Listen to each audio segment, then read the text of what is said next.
Hello, welcome to another video about phi. This time we are going to look into some of the geometry inherent in creating the phi pattern. So it's a bit of an extension of the how to make a phi map video, but we'll talk about some different stuff. So we have some basic elements of phi, and they are these. Could argue there's 4 of them. They deal with the shape, this master shape, the lines within that shape, the sequence of those lines and shapes, and then the pattern in which those lines go together. So the shape is essentially going to be these two. We've either got a rectangle. This is referenced as the golden section. It's a phi rectangle. That being 1, that being 1.618. The square is kind of a building block of the phi rectangle. So it sort of shows us the way to get the rectangle. And 2 of these squares will equal this third one as the rectangle. So that is the A plus B equals C sequence.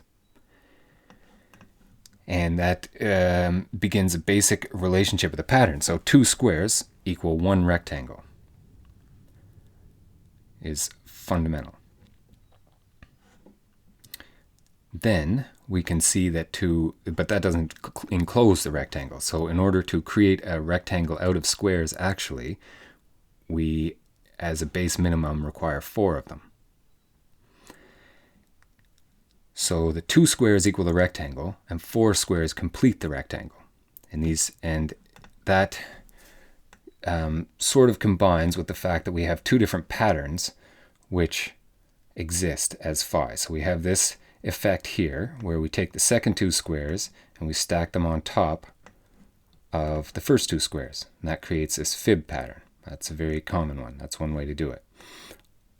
Or we can take those second 2 set of squares, rotate them 180 degrees, and put them on top there, and that creates the phi pattern. So that's a spiral and that's a line.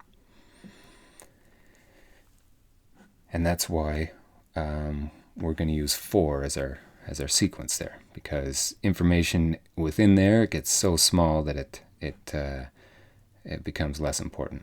But the major through thread here is that both of these patterns are the same in these first 2 squares. So both of these patterns will be common insofar as the information in these 2 squares, and then will be different in the information in these secondary squares. So there's a real clear major pattern and then a minor pattern. So each shape will have lines in it, and the lines are what we use to create the patterns that we're going to pull out. So the lines appear in basically 2 different ways. It can either be a straight line or it can be a curved line. The straight line connects to the most dominant features of the shape, which is the corners. In this case, it could connect to other things, but typically it will connect to the corners. And in doing that, we can see that there are only 2 ways in which that line can exist, that way or that way. And each straight line is going to have 2 associated curved lines, one facing up north and one facing down south. And that curve, of course, is a quarter circle. So 4 of these squares together will equal a circle. And then we can just apply that same process to the rectangle and get the same effect. So the line, so we can either have a square or rectangle. It has a through line or a curved line. The through or straight line will exist as either left or right, and the curved lines will exist as north or south. So those are a bunch of the major sort of binary effects that apply to the patterns. And then the pattern will either be in a phi sequence or in a Fibonacci sequence. So all those elements together add up to a huge variety of different maps. So just to say that again, essentially what's happening is we've got a 4-step sequence. Say we'll do the square one. If all of the straight lines are to the right side, then we will get this seed pattern. And if we isolate all of the north-facing lines and show their circular geometry, where we get them from, then we get this pattern. If we extract all of the south-facing lines and use the associated geometry, we get this pattern, which are the same pattern, but also fundamentally different. That this is creating a kind of a straight axis is descending. So those lines become defining features in the nature and character of the patterns. So as we just mentioned, there are really two ways in which that line can appear: on the right, on the left, or on the right. And then it will have a basic relationship with the second square, which can also appear on the right or the left. So the reason I've chosen this one is because it creates a unique sequence, and this one also creates a unique sequence. In that, when you put them this way, they connect, and this is the only sequence which creates a through line, and that's why it's special. And this is where the spiral comes from. So this combination of right-left major and right-left minor create this through line in the Phi pattern. But you'll notice here in the Fibonacci pattern, they do not create a through line. They create this echo effect. So that's significant. And in fact, there is no combination of bisecting lines that will create a through line in the Fibonacci pattern. The only way to create a through line in the Fib pattern is to use the rectangle. And if we use the rectangle in this orientation and keep doing it to either of our sequences, we can see this. So the Phi sequence is doing the same thing, but it is rotated 180. So it's this same pattern scaled down and rotated, and it creates this pattern. So what's happening here, I'm not sure if this is a through line or not, because this line and this line are overlapping, and I don't know what that means. It's because I don't think it is a through line.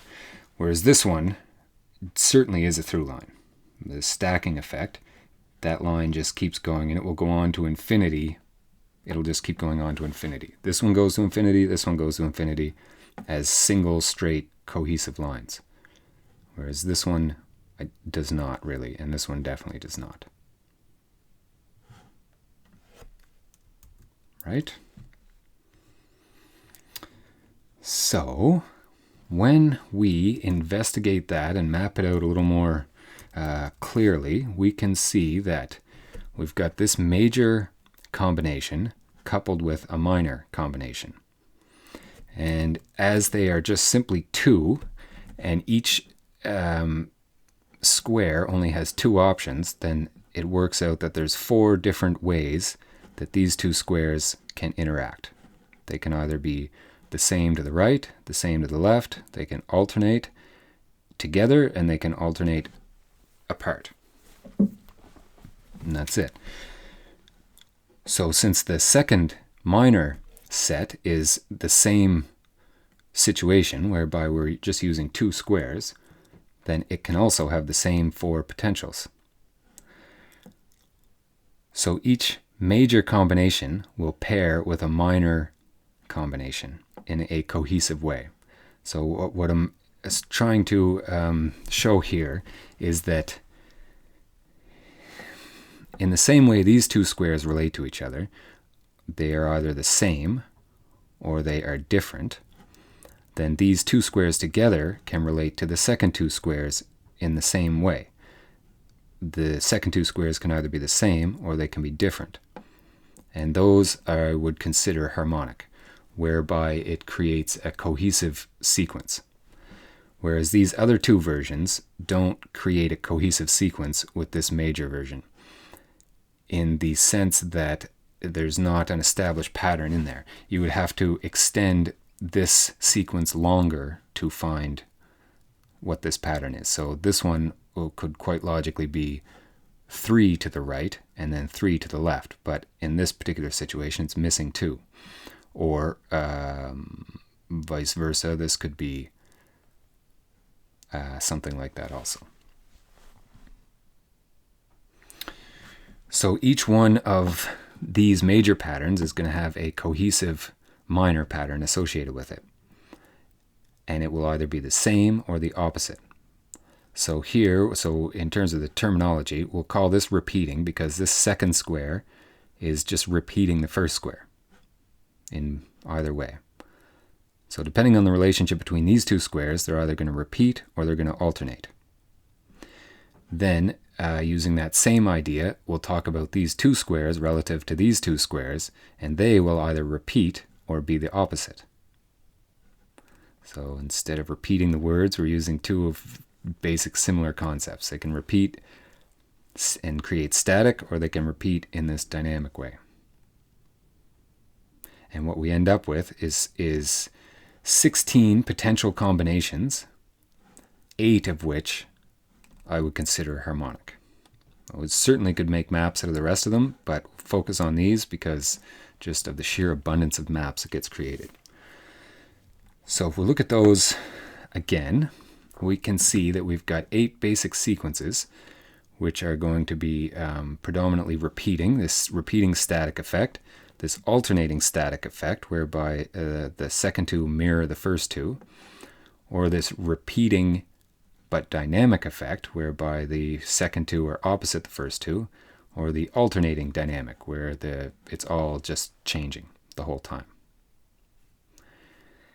And what we can insight from that is that there are in fact basically 4 patterns happening that are mirroring each other.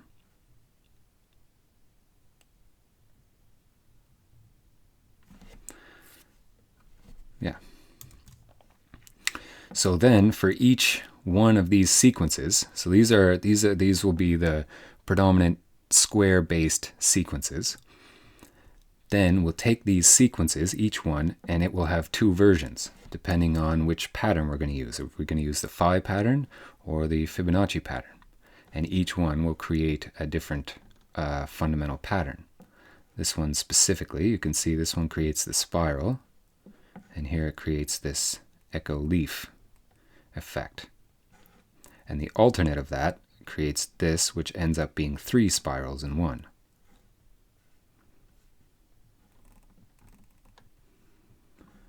So for each of these 8 sequences, there are then 2 more sequences within them. 2 more patterns within them.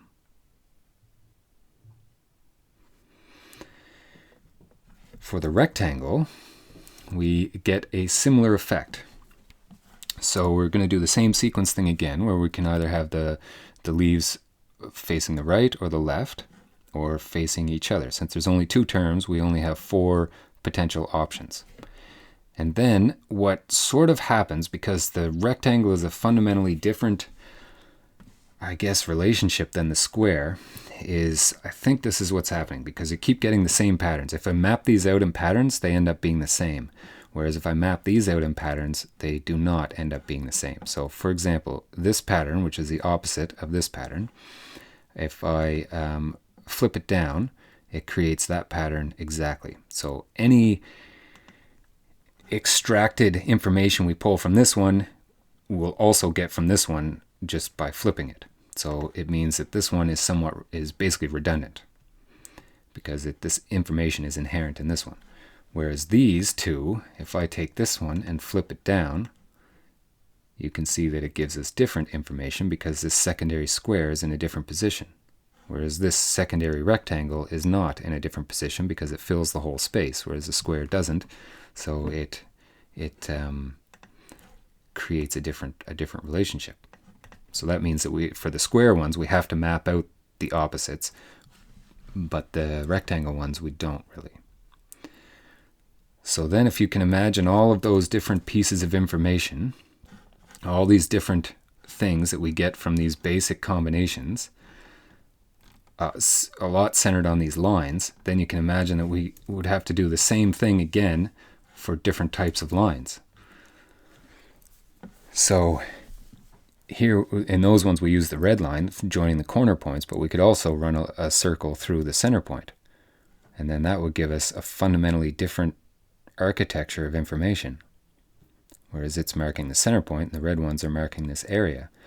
Likewise, if we took the red circle and phi'd it down one scale, we would get this green circle, which would give us subtly different information than the blue one, and it adds up to some different harmonies. But it's a whole different branch of maps. So we're just going to focus on the red lines for now, and the same, of course, applies to the rectangle. So when we apply this basic information, we create these sequences. So we will create this rectangle sequence, and it's a basic repeating sequence. The nuance being that this secondary rectangle is rotated 90 degrees from this first rectangle. So there is some change in there. It's not static the same, but since the leaves are pointing to the same corner, we'll call them repeating, even though there's an inherent change between these two. And that, when we expand it out, will create this phi pattern, where the leaves keep going in. And you can see how confusing it is when you have all the lines in there, or it will create this fib pattern. So again, what we're doing is we're going to work with this corner-based geometry, and we're going to isolate key lines. So here we're going to isolate both north-facing lines. And when we do that, we create this oval geometry. And when we isolate the south-facing lines, we create this oval geometry. Then we take that basic sequence and we just keep doing it on to infinity, and it ultimately creates these shapes. So here in the phi nature, where it's creating this little heart of phi here, we get that pattern. It's kind of crazy, very sort of messy and crazy. Here a little more ordered, but still kind of crazy. And not a through line, because there's no way to get a through line in the phi way. In the phi pattern. We only get a through line with the rectangle through the fib pattern. So then it's a matter of sort of reflecting these elements.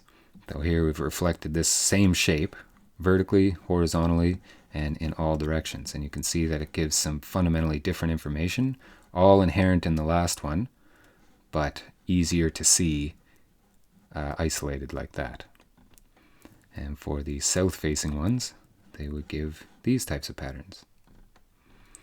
And then if we do opposite lines, we'll get these patterns.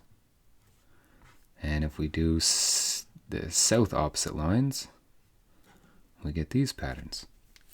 You can see they are all just slightly different. So what ends up happening is we get this huge array of slight differences.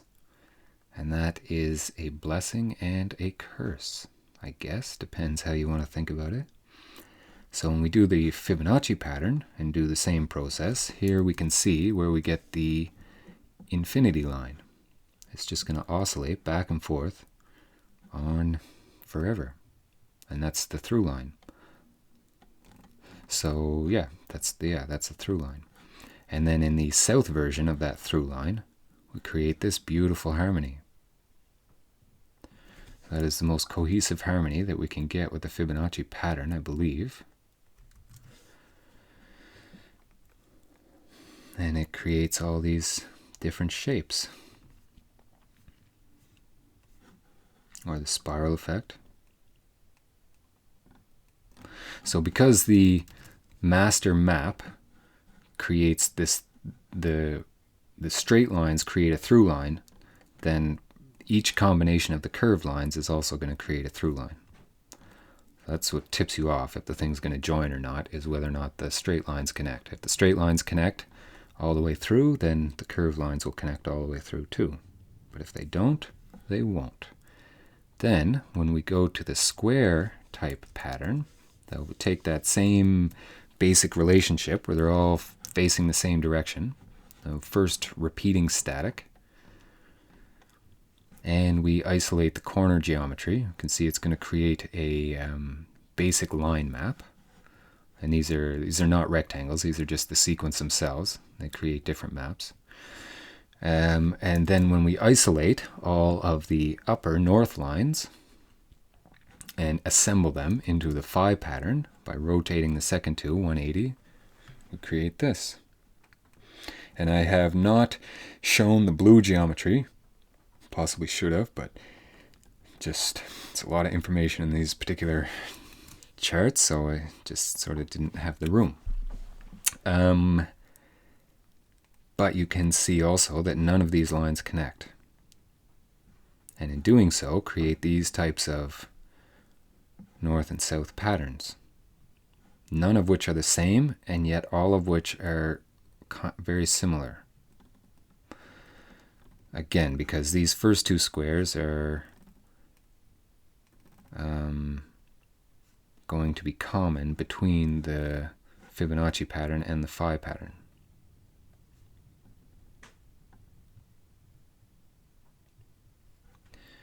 All right, so the blue line and the red line add up to the primary shape. That primary shape is an extension of this. Well, just the curve parts isolated from this master pattern. And that's really the full extent of creating phi maps, is breaking it down into these various geometries, then finding all of the different iterations, all the potential iterations of that geometry, and assembling them into patterns. And there are 8 of these basic charts. So the third one, the alternating static chart, is this. The major ones alternate, and then the minor ones mirror that sequence. So it's just the same thing, repeating and repeating. Again, the square corner-based geometry is going to create these leaves as a linear sequence. And this is the same one, but centered, as opposed to this one, which is on the ground.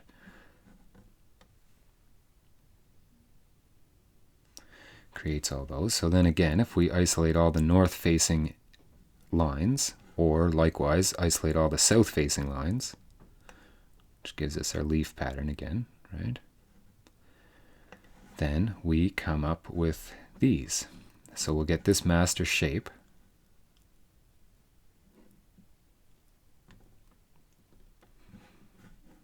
Which branches out into these basic reflection patterns. And this is where we get the spiral from. And it, of course, would have a different geometry than this one. And I arguably should have shown that since it's so famous, but I did not. Also, these are just going to 4 squares, whereas these symbols go on, I believe, to 8 squares. So they continue the sequence just deeper. But it's just the same sequence repeated. And so these are these again are the only through lines that exist in the square assembly, in the phi square assembly. And there are 4 basic versions of them, and they exist in these different iterations, creating these different types of patterns. Same with Fibonacci, doing this echo pattern, the birds in flight, or the sonic waves coming down, whatever you want to call them, creating that geometry.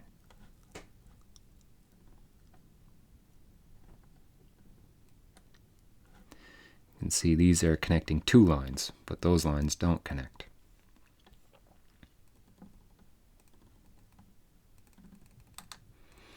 A lot of different, what feel like natural forms. What it really feels like is that these are very natural forms. And part of the next exercise is going to be exploring those in nature. So here's a version of the 6th level. So it will, again, be doing this north-south thing, alternating in the first 2, and then doing a different alternation in the second 2. So it's alternating dynamic. Same process, isolate all the north, north-south, north-north-south. I am almost positive that this program changes the position of things because there's no way I had all these so wrong. And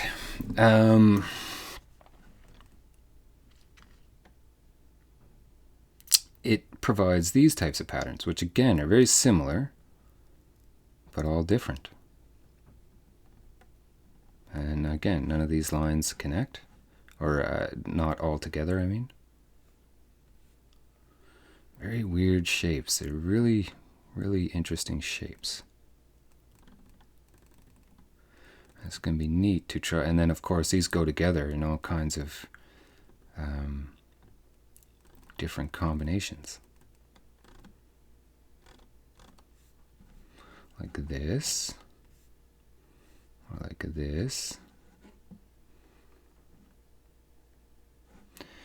Then the last map will again be this repeating dynamic. Just the highest level sort of polarity relationship there. It's like a magnet.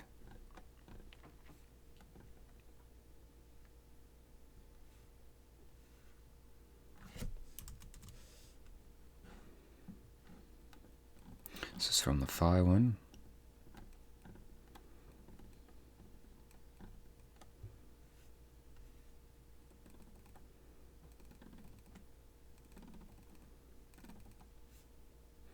From the Fib one.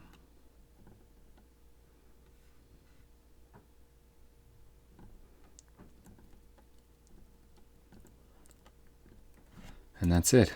That is, through that basic sequence of binary choices, we isolate a lot of different patterns.